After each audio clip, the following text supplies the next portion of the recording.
ఈరోజు అవ్వాతాతలకు కానీ వితంతువులు వికలాంగులు అందరికీ కానీ అర్థమవుతోందా ఇది చంద్రబాబు చేసిన కుట్ర అన్న విషయం క్లియర్గా వెళుతోందా? సార్ 100% అర్థమైంది సార్.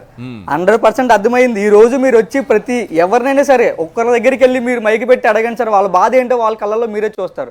వాళ్ళ మాటలు కాదు సార్, మాటలు ఎవరైనా మాట్లాడతారు, వాళ్ళ కళ్ళల్లో బాధ చూడండి సార్, తెలుస్తుంది ఖచ్చితంగా. ఈ రోజు ఏంటంటే ఇంతకన్నా దుర్మార్గం ఏంటంటే సార్, అవ్వాతాతలను కూడా పెయిడ్ ఆర్టిస్టులుగా భావిస్తున్నారు సార్. అవునా? ఈ టీడీపీ బ్యాచ్ ఇల్లో బ్యాచ్ అంతా కలిపి అది చాలా తప్పు సార్. అది ఇప్పుడు నాలాంటి వాడిని రోజు ఏదో పెడుతుంటారు నా గురించి, రోజు అవ్వాతాతల గురించి కూడా పెడుతున్నారంటే వీళ్ళు ఎంత నీచానికి దిగజారిపోయారు. అది తప్పు సార్. అది ఇప్పుడు మీకోసం మా కోసం పెడితే మనది యువకులను చేశారని సార్. అవ్వాతాతలుగా అసలు వాళ్ళకి ఆలోచన ఉండదు సార్. వాళ్ళు మనసులో ఏముందో బయటికి చెప్తారు సార్. చిన్నపిల్లలు పెద్ద ముసలోళ్ళు ఒకటే సార్, వాళ్ళకి ఉన్నది ఉన్నట్టుగా చెప్తారు.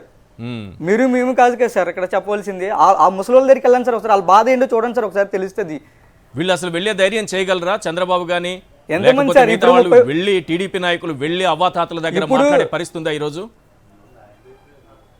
ఎక్కడ సార్ తరిమి కొడతారు సార్ వాళ్ళందరినీ ఇప్పుడు కానీ వెళ్ళారంటే. ఎందుకంటే తెలుసండి, 100% తెలుసు ఈ దారుణాలు చేస్తుంది ఎవరు సార్. ఇంకొక పాయింట్ సార్, ఒక్క పాయింట్ నా ద్వారాగా మీకు చెప్పవలసింది, వీళ్ళు ఇంకా అధికారంలోకి రాకుండానే ప్రజలను ఇంత బాధ పెడుతున్నారంటే రేపు పొద్దున అధికారం వస్తే ఇంకా ప్రజలంతా రోడ్ల మీద ఉండాలి సార్. ఇంకా వీళ్ళ దెబ్బల వల్ల రేపు అసలు వాలంటీర్ వ్యవస్థను ఉంచుతారా చంద్రబాబు?